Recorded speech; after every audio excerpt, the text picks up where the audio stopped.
বন্ধুরা, আজকে আবার একটা নতুন ভ্লগ নিয়ে আসলাম। আর আপনারা তো জানেন যে আমাদের ট্রিটমেন্ট চলতেছে, তো এখন ইঞ্জেকশনের পালাটা শেষ হয়ে গেছে। তো এখন কিছু ওষুধ নিয়ে আসছিলাম, তো শুরু করতে হবে 7 তারিখ থেকে। এই যে ডক্টরের প্রেসক্রিপশন অনুযায়ী এখন সাজা নিচ্ছি, 7 তারিখ থেকে শুরু করবে। আজকে একটু দেখে নেই মেডিসিনগুলো কী কী দিয়েছে। তো দেখেন এক বস্তা মানে মেডিসিন। তো এটা সম্পূর্ণ আমার ওয়াইফ খাবে, তাহলে বুঝেন যে তার কী অবস্থা হবে, এত ওষুধ খাইলে কি হয়। এই যে দেখুন, এই যে ওষুধ, হ্যাঁ, এই যে ভিটামিন, এগুলো হচ্ছে ট্যাবলেট, আর পুরো ট্যাবলেট, ভিটামিনের বক্স। তারপর হচ্ছে এইটা আরেকটা ট্যাবলেট, জানি না, নাম বলতেছি না। এই যে ওষুধ, এই যে আরেকটা ওষুধ, সব চেন্নাইয়ের ওষুধ এগুলো। আর এই যে আবার এটা ভিটামিন, তো ভিটামিনের সংখ্যা বেশি। আর আর কিছু আছে আপাতত, ওই যে আরেকটা ছোটো, মানে এইগুলার ভিতরেই। তো এখন আমি দেখবো যে কোনটা কী জিনিস, কীভাবে খেতে হবে। একটু আমি কলমটা নিয়ে নিই, পেনটা নিয়ে নিই, পেন দিয়ে আমি মার্ক করে রাখি। কারণ এখন থেকে করে দিলে 1 নম্বরে যে ওষুধটা আছে সেটা দিনে সকালে একটা করে খেতে হবে। এটা হচ্ছে ট্যাবলেট এল। এটাই তো সমস্যা, আমি তো আসলে বুঝাই দিচ্ছিলাম, আমি তো আসলে বুঝতে পারিনি। ট্যাবলেট এল, অথবা এটা মানে সিমিলার কোনো নাম আছে, মেথি কী বলি, এটা তো হবে না। এল, ট্যাবলেট এল, ও মথি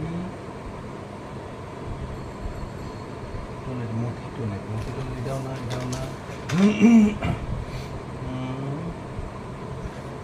বুঝতেছি না। মথি টোনেট, ওইটা তো হচ্ছে টাইমিং ট্যাবলেট, এটা টাইমলি খাইতে হবে। তো ট্যাবলেট তাহলে আমার কয়েকটা ট্যাবলেট হলো, তো ফার্স্টে এত কম ট্যাবলেট কেন? 1 2 3 4 5 6টা, তো আমার ইয়ে দিচ্ছে তো 7টা। 7টা, 1 2 3 1, এটা তো একই জিনিস। 1 2 3 ও 4, এটা একটা আলাদা, 5 6টা 7টা, ঠিক আছে। 1 2 3 4 5 6 7টা, ওকে 7টা, ঠিক আছে। তাইলে এখন আমাকে ট্যাবলেটগুলো দেখতে হবে যে আসলে কোনটা কোন ট্যাবলেট। না, মেথিল ফেলেট, কোনটা,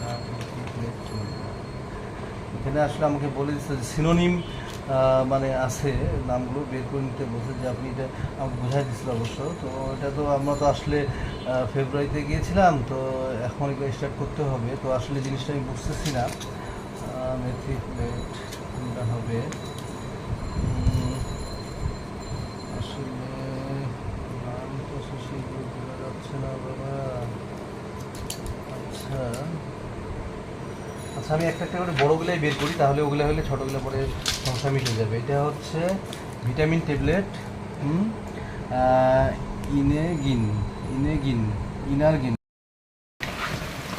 কি করতেছো রাত বিরাতে? মাছ ধরবো, মাছ। পানি আসে বারান্দায়, ভর্তি হয়ে যাচ্ছে। মাছ ধরতে আসতেছে, যে সমুদ্রে আসতেছে। আমি তো আপনাদেরকে গত ব্লগে শেয়ার করছি যে হলো পানি থেকে 1 বালতি করে ভর্তি করে তুলতেছে। আর আমাদের বারান্দার একেবারে নোংরা হয়ে বিড়ি অবস্থা, একেবারে সব ভাঙে চুরে শেষ হয়ে গেছে। আর বৃষ্টি তো হতেই আছে, এই দেখো বৃষ্টি হতেই আছে। বৃষ্টির শেষ নাই, এখন রাত 12টা বাজতেছে। গতকাল থেকে এইভাবে বৃষ্টি হচ্ছে, আর আজকে তো সারাদিন প্রচণ্ড বৃষ্টি হচ্ছে। আর আমাদের কারেন্ট নাই, সন্ধ্যা থেকে কারেন্ট নাই। আর সারাদিন মানে কারেন্টই বলতে গেলে নাই, একটু করে লো ভোল্টেজ ছিল, কিছুই চলতেছিল না, এরকম একটা অবস্থায় ছিল। আর সন্ধ্যা থেকে একেবারে কারেন্ট অফ, এখনও কারেন্ট নেই। এই যে বৃষ্টি আর বৃষ্টি হচ্ছে। আর নিচেও পানি জমে আছে, রাস্তার নিচে পানি জমে আছে। এই যে হলো কাঁচা আম নিয়ে আসছে, তো এই কাঁচা আমটা আসলে 3-4 দিন তারও বেশি হবে নিয়ে আসছে, এটা ফ্রিজে রাখছিলাম, দেখে বুঝতেছেন যে ভিজা ভিজা ফ্রিজে। তো এটা দিয়ে হলো কাশ্মীরি আচার বানাবো। তো এটা খুব খেতে ইচ্ছা করছিল, ওই জন্য আনতে বলছিলাম, কিন্তু আর খাওয়া হয়নি, কারণ মাঝে হলো কাশ্মীরি আচার একটু মানে অন্য খান থেকে পেয়েছি, তো সেটা হলো খাচ্ছি, তো সেই জন্য আর কি মনে হচ্ছিল যে আর করবো না। কিন্তু কালকে বলতেছে যে না কেন করতেছো না, এটা তো পেকে যাবে। তো এখানে আমি অলরেডি মানে খোসাটা ছাড়াতে শুরু করে দিছি, আজকে সকাল সকালে আচারটা বানায় ফেলবো।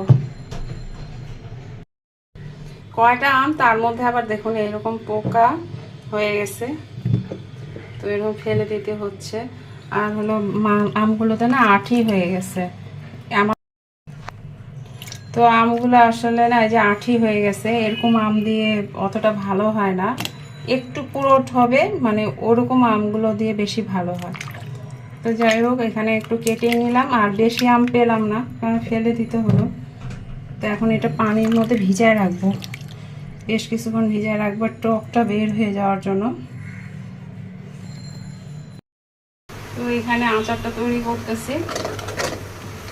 প্রথমে আমটা একটু হালকা ভাপায় নিয়েছি, যেহেতু টক আছে, মানে এই আমগুলো একটু মিষ্টি নেই, আমগুলো মিষ্টি আম দিয়ে আর কি এই আচারটা করতে হয়, কিন্তু আসলে তো সেরকম সঠিক আম পাইনি, আর আমের পিসগুলোও ভালো নেই, তবুও আর কি করতেছি।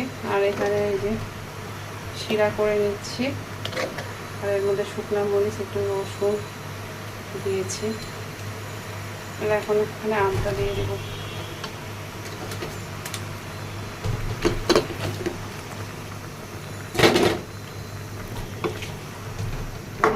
আমগুলোর পিস সুন্দর থাকলে আচারটা বেশি ভালো হয়, আর সেই আমটা মিষ্টি মিষ্টি একটু হতে হয়, জানি না কেমন হবে, আচার মানে তো খেতে ভালোই লাগবে।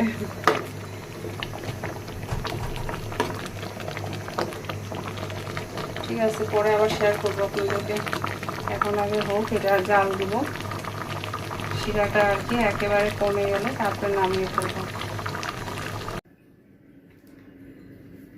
কি মধু পাইলা? হ্যাঁ, এই যে আসছিল অনলাইনে দিয়ে গেল, এটা হচ্ছে তোমার কিসের মধু? সাতক্ষীরাসোপ.com, বুঝছো? সাতক্ষীরাসোপ.com খুব ভালো, এরা 1 নাম্বার নাকি মধু দেয়। হ্যাঁ, খুব তো অনলাইনে দিলা কাল। এটা নাকি সুন্দরবনের একমাত্র মানে খৈশা মধু, একেবারে এটা চাষের না। আমি বলেছি যে ন্যাচারাল মধুটা দিবা, এটা ন্যাচারাল মধু দিয়েছে। তো এটা আমি এখন খুলবো, তোমাদেরকে শেয়ার করছি, দেখা যাক কেমন হয়। এটা ওর সঙ্গে আমার চ্যালেঞ্জ হচ্ছে যে মধুটা ভালো না খারাপ, দেখা যাক। ও বলছে খারাপ।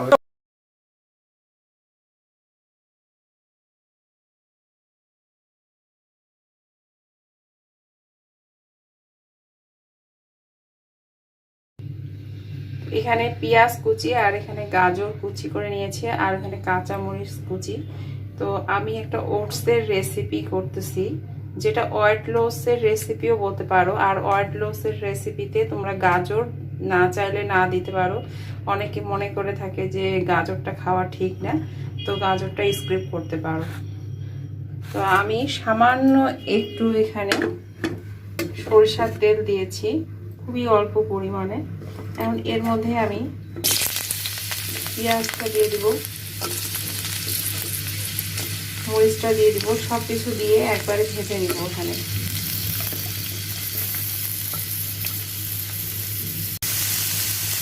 তো আমি এখানে পেঁয়াজ, মরিচ আর গাজরটাকে হালকা তেলের মধ্যে এই যে ভেজে নিচ্ছি। তো আমি এটা বেশি লাল লাল করব না, এভাবে ভেজে নেওয়ার পরে এখানে আমি একটু জায়গা করে নিব। খুবই অল্প পরিমাণে তেল দিয়েছিলাম, তেলটা খুবই পরিমাণ কম, যেহেতু আমি এটা ওয়েট লস রেসিপি করতেছি। আর এখানে আমি একটা ডিম দিয়ে দিলাম। তো ডিমটাকে এখানে আমি হালকা ভেঙে দিয়ে এখানে আমি নেড়ে চেড়ে নিব সবকিছু সবজিগুলোর মধ্যে। তো মানে আমরা ওইটাকে আমি ওয়েট লস রেসিপি বলছি, কিন্তু এর টেস্টটা একেবারে নুডলসের মতোই লাগবে, মনে হবে যে নুডলস খাচ্ছি। টেস্টিও হবে, কিন্তু মানে কোনো রকমের মধ্যে খারাপ কিছুই থাকতেছে না।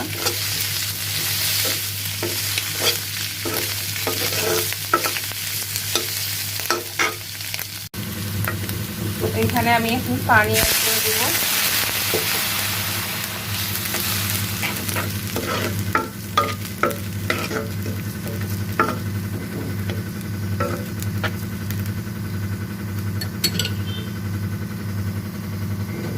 আর এখানে আমি লবণ দিয়ে দিচ্ছি।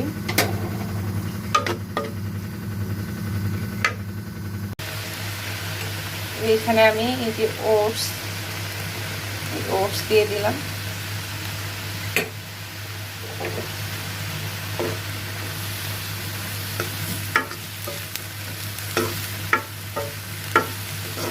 এখানে আমি আরো একটু পানি অ্যাড করব। পানি অ্যাড করার পরে এখানে আমি ঢাকনা লাগিয়ে দিব, তারপরে আর চুলার আঁচটা মিডিয়াম টু লোতে রাখবো। তো আর একটু পানি অ্যাড করে দিলাম, দেওয়ার পরে এখন আমি দেখো এখানে আমি ঢাকনা লাগিয়ে দিচ্ছি।